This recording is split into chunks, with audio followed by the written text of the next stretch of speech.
What's up, everyone, and welcome back to the channel. Today, we need to have a serious talk about our Minnesota Vikings. That game against the Chargers, it was more than just a loss.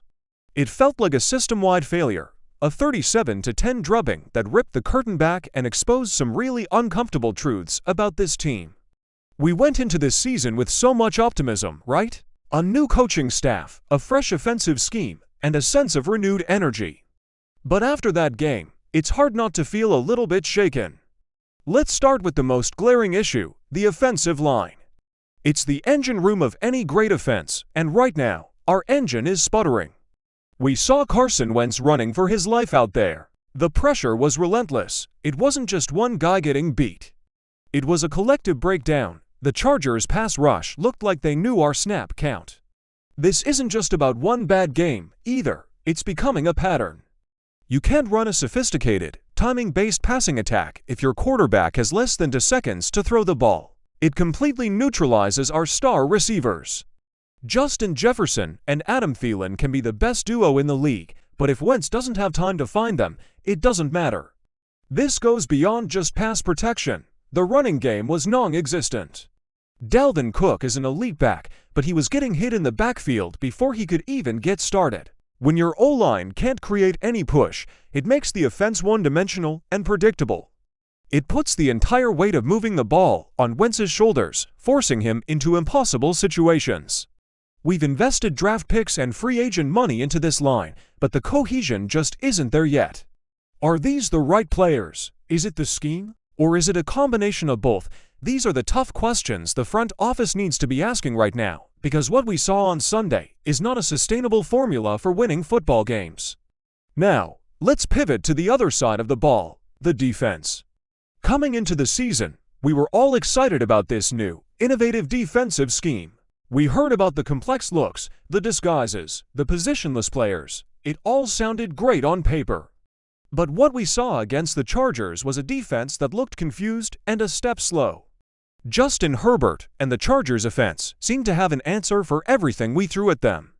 They were picking us apart, finding the soft spots in our zones, and exploiting matchups at will. There was a clear lack of communication. You could see players looking at each other, unsure of their assignments on several key plays. Big chunk plays were given up far too easily. Where was the pass rush?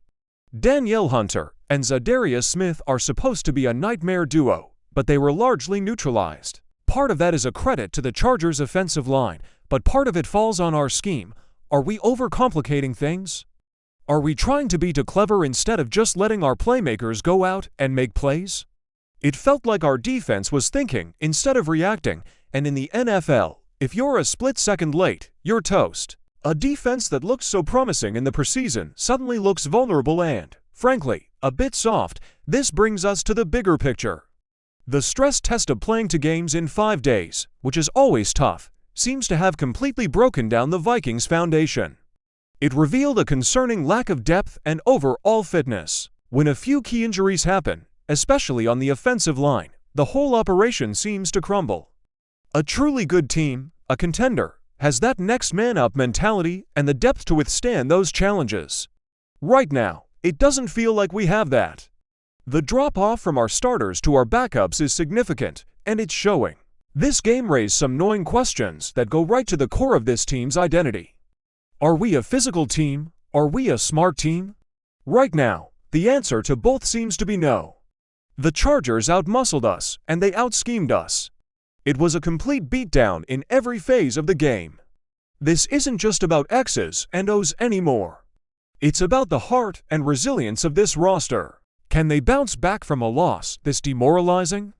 Kevin O'Connell and his staff have a massive job on their hands. This is their first real taste of adversity. It's easy to coach when things are going well, but the true measure of a coaching staff is how they respond when their backs are against the wall. They need to simplify things on both sides of the ball, get back to basics. On offense, that means finding ways to get the ball out of Wentz's hand quicker and establishing some semblance of a running game, even if it's just ugly, 3-yard carries. On defense, it means letting our stars hunt and not getting bogged down in a scheme that is too complex for its own good. It's also on the veteran leaders in that locker room. Players like Kirk Cousins, Adam Thielen, Harrison Smith, and Eric Kendricks need to step up and hold everyone accountable. They need to rally the troops and make sure that one embarrassing loss doesn't spiral into a lost season. The blame doesn't fall on one person or one unit. It was a total team failure, and the solution has to be a total team effort. So, where do we go from here? It's a long season, and it's important not to overreact to one game. But at the same time, we can't just ignore the massive red flags that this game raised. This was a wake-up call. The Vikings need to take a long, hard look in the mirror and figure out what kind of team they want to be. Are they the team that showed flashes of brilliance in the preseason, or are they the team that got completely outclassed by the Chargers? The next few weeks will tell us everything we need to know. We, as fans, have to hope they find the right answers and find them fast. What do you guys think? Am I overreacting, or are these legitimate concerns? Let me know down in the comments what you saw during the game and what you think needs to change for this team to get back on track. I read every single one of them. Thanks so much for watching and for being part of this community. If you enjoyed the breakdown, please hit that like button and make sure you resubscribe so you don't miss any of our upcoming Vikings analysis. We'll get through this together, Skull Vikes, and I'll see you in the next one.